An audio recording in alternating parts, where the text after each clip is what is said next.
အားလုံးပဲမင်္ဂလာပါကျွန်တော်ဒီနေ့ပြောပြမှာတော့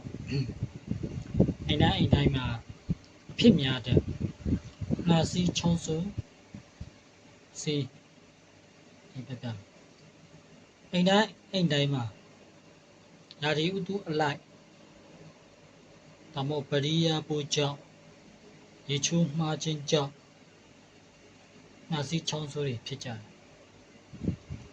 အဲ့တော့ကျွန်တော်ဆေးနည်းတစ်ခုပြောပြမယ်လောက်ရမယ့်ဆေးနည်းကရှောက်ရည်10ကျပ်သားရှောက်ရည်10ကျပ်သားပြားရည်10ကျပ်သားစာမီဖို့1ကျပ်သားဂျင်းစိမ့်တတုရည်4ကျပ်သားအဲ့ဒီ4မျိုးကိုဖြော်လိုက်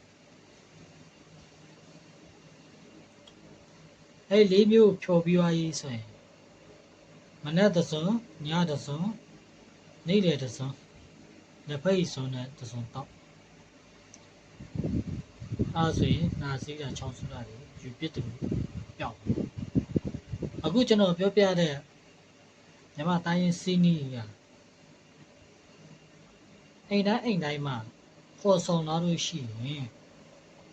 ဒီနှာစီးချောင်းဆူပျောက်ခြင်းကိုကြိုတင်ပြီးကာကွယ်ပေးနိုင်ပါအားလုံးပဲမင်္ဂလာ